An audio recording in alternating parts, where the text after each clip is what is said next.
Hey guys, I want to welcome you to the weekly Wednesday for the Financial Freedom newsletter, where every week, every Wednesday, we delve into something inspirational, motivational, something excerpt taken from the Financial Freedom weekly newsletter.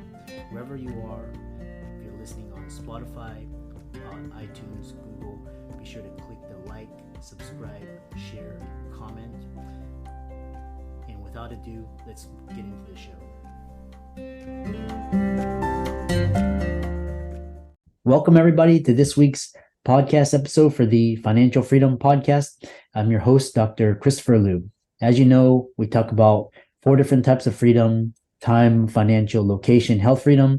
And in that light, I'm always scouring the globe, interviewing entrepreneurs, successful individuals on the cutting edge, leading edge, influencing, impacting the world. So today we have Gail Doby, and she's the founder of Gail Doby Coaching and Consulting. She's also the Chief Vision Officer, and it's going to be a great conversation about building amazing team, business, success, and how to make it as an entrepreneur. So without much ado, I'll welcome Gail to the show and let her introduce herself. So Gail, welcome. Thank you so much. And I'm very excited to speak with your group and to see if I can share a few nuggets here that might be useful. So thank you for having me. Yeah. And I know we had connected through Podmatch, and it's a great service. Tell us more about how you got started, and we'll go from there. Okay, that sounds great. Well, first of all, this is my second business, and the first business was actually interior design. And interestingly, I have a finance degree, but I realized about 2007 that particular business was not making me happy. So the young woman that was working for me at that time, and still is actually, she and I sat down together, and this is 15 years ago now, made a decision that we wanted to build a different business together. So we wanted to teach interior designers how to make money at the business of design.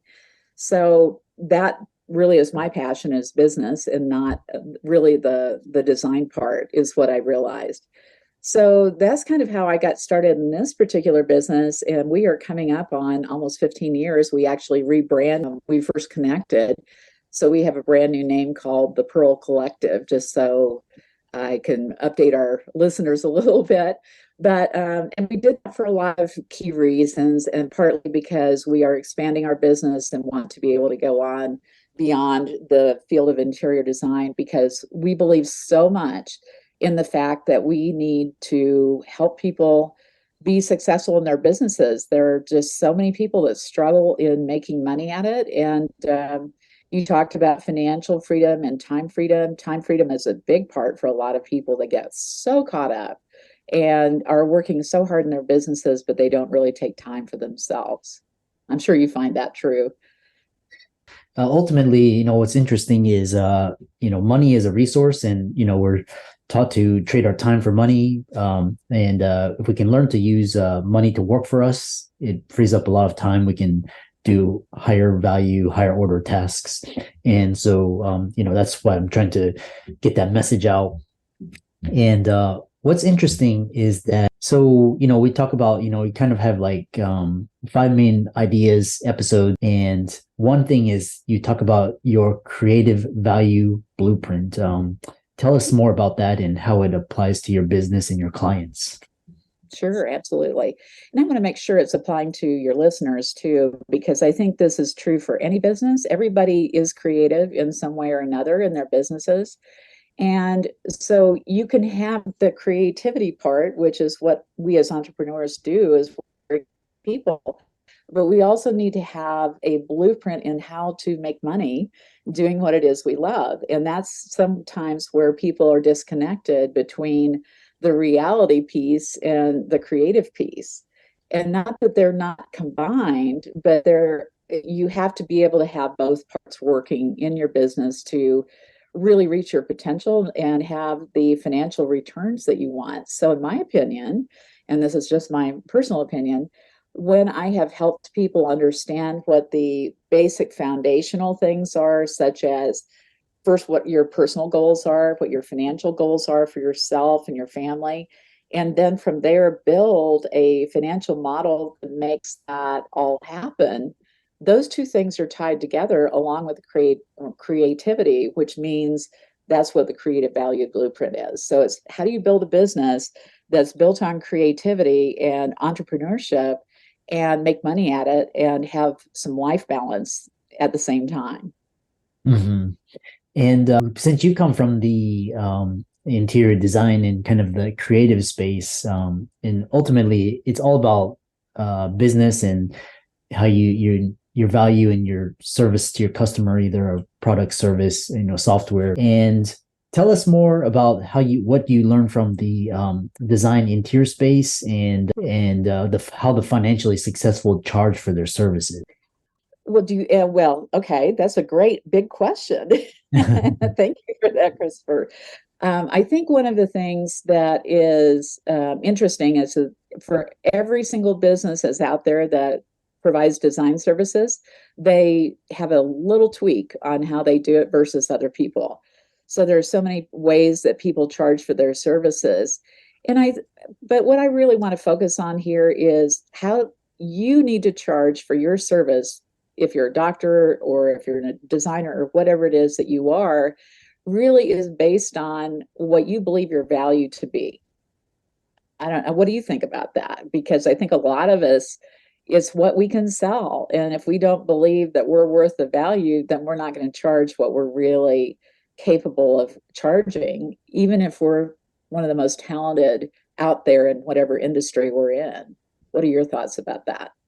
Well, in the medical profession, it's kind of taboo to talk about money, and I'm not really sure why, because it's kind of like this oxymoron because doctors are mostly are higher paid, and then they kind of like it's kind of like the religion. You're not supposed to talk about money, but then you're shamed for but it's all about value, and you need to get this. You need to have money conversations. The value of money. How is it generated?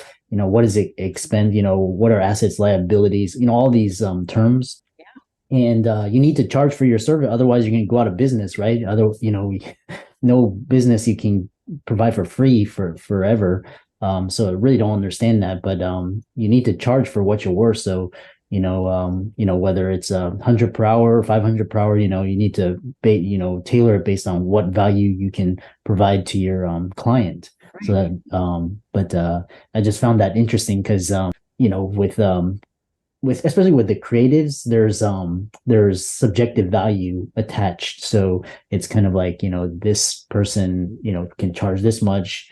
It's just what the market will pay. So the other I could dive into that a little bit more if you don't mind. And I think what I'd like to say here is that you brought up some interesting points. And sometimes what we help our clients do is if they know what their financial goals are personally, then we can put together a financial model which says, okay, this is what you need to charge in order to achieve that.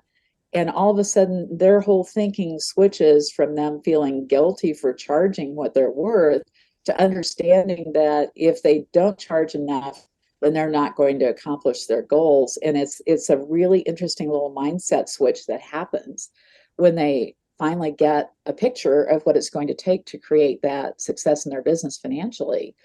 And so my view is whether you're a doctor or whether you're a designer, that you can charge more than you think you can charge, but it really comes back to where are you in your head and in your heart, and what do you believe that you're worth? Because that is going to allow you to achieve a higher level of service that you can provide to others. And the higher the level of service, the higher the value of you'll have for yourself, and also that your clients will have of you. So for example, I know you probably deal with people that are running practices that are not necessarily getting paid by insurance. They are more of the concierge service. So that concierge service is a higher level of service, and therefore something that demands a higher price because you're getting higher service. So I think that if we can switch our thinking from this is a transaction to it's something that's more transformational for the person, if we can have them be healthier and happier, then they're probably going to pay us more for that service, right? Yeah, it's quite interesting. And then especially health professionals, I think majority of doctors are W-2, and the type of employment is moving towards W-2 because these large organizations are just absorbing everything. And but if you look at like dentists or optometrists, they're more entrepreneurial because they have to open their own practices. Right. There's not as much W-2 opportunities for these types of professions. So in my mind, they're more entrepreneurial. They can do more. Doctors kind of, for better or worse, they're kind of pigeonholed into being employees. One interesting thing is talking about is how okay, so we always like my clients, they're always like, I want to grow, I want to scale.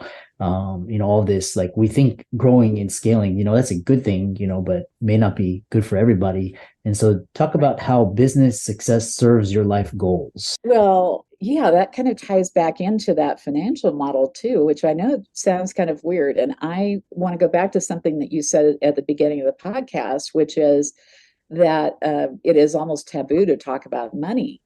And the reality is, you got to talk about money to somebody. And it's either going to be to your CPA or to your spouse or to somebody else who can advise you and show you how to make a great living at whatever it is you're doing. But if you don't know how to do that, you need some help in doing that. Always, there's some level of support and training and coaching that people need in that particular arena.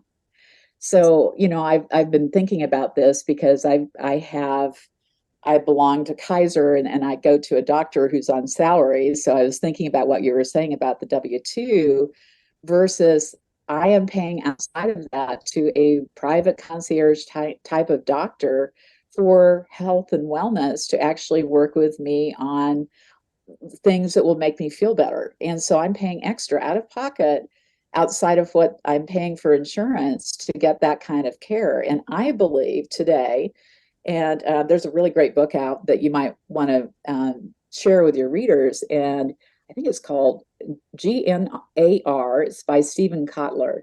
And it's about aging successfully. And it's about, as you get older, you are going to want better services and more training about how to be well and how to be more successful as you get older in life. So I think there's so much opportunity for people to take those ideas and those concepts around health and wellness and turn those into maybe a side service if they are not in a service like Kaiser, and they can have their own business where they literally are providing services at a higher cost, and they are also able to resell product, and they're able to make a margin from that. But it's all about, you've got to know how to build that business. And it means you also have to understand how to sell and how to manage a team. So when it comes to scaling, it depends on what your personal goals are. If you want to earn $1 million a year as a doctor, it's probably possible, but probably not if you're a W-2, right? It's very hard to do that. But you could, if you're an entrepreneur that has some sort of a special practice where you're providing a service that gives people what they really want and need. So my view is, if you have a valuable service, then it is something that you can scale and provide the level of service and the types of services people are willing to pay for out of pocket. So it's really thinking about, how can you change your view and your mindset around what it is you're doing so that you can find a niche in the business that's yours and that you can own and that you can make great money doing. I always tell my clients that the best way to control your time and your income is to become an entrepreneur and an investor. If you, like some of my colleagues, their salaries stay the same. They're really high, but they stayed the same over the last 15 years, and they have to work harder. And basically your salary is declining as you just don't realize it. Exactly. And what is interesting is you talk about, and for all the listeners out there, Gail's reference to the GNAR book will be referenced in the links and show notes, so be sure to check that out. But you mentioned about business being having skills as a business owner and Yes. marketing and managing Yes. teams. Yes. These are things we do not learn in school. We at school basically prepares us to be employees. So tell us Right. about the tools you need to succeed like a boss. Oh, wow. There's so many. And I think that what's so interesting, and I'm a massive reader, so I read all the time. I'm reading every single day. And one of the things that I've learned is you have to keep learning how to be better at what you do. And so today, I think some of the skills that allow you to be a great entrepreneur, and as doctors, you're still an entrepreneur. You just may be working as an entrepreneur with another company, or an entrepreneur if you own your own. But the reality is, we have to continue to learn how to be empathetic. Empathy is probably one of the most important skills that people can have today.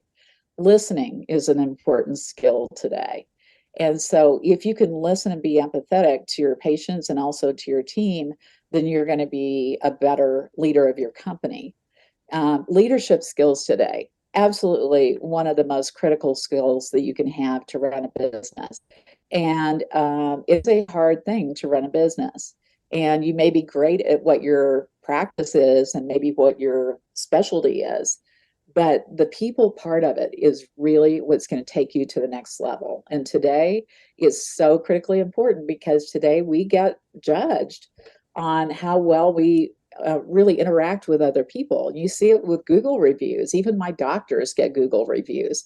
So you have to be a great communicator and a great listener, and you have to be empathetic, and you have to lead people, and you have to have a culture within your business, and you also have to understand the financial piece of how to make it work if you have the right people. So if you have the right people and the right vision, the right mission, and the right goals that you're shooting for, you can provide great service and get compensated well.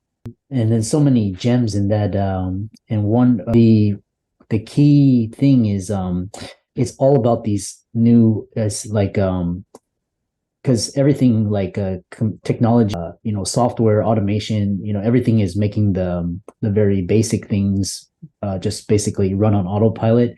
And so now it's all of these soft skills like leadership, creative, long-term thinking, all these very soft skills that'll bring us and help propel us into the next decade. So really fascinating conversation. I really enjoyed this conversation. Tell us more about how people can find you on social media, visit your website, follow you, and contact you. That's great. Thank you for asking. And it's thepearlcollective.com. And we have just recently set that one up. And we also have gaildoby.com. And that's where you can find out about my book and also about my speaking. And I just believe that what you're doing is so important for your profession. And it's one of those things that if you can help the doctors understand that they are running businesses and that they have a right to make money and they have a right to be happy and all of those things, and that they just need to have the right plan to make it work. If you can help them with that, that is just an amazing thing. So good for you for focusing on your particular profession. Yeah. And thank you for that. And for all the audience out there listening, be sure to follow Gail on her social media. She's on Facebook, LinkedIn, Instagram, as well as her website, gaildoby.com. There's a link there where you can contact and schedule. You can have a quick call with her about consulting clients' care, learn about business, etc. So with that, thanks so much for coming onto the show, and thanks for being a valuable resource. My pleasure. Thank you so much, Christopher.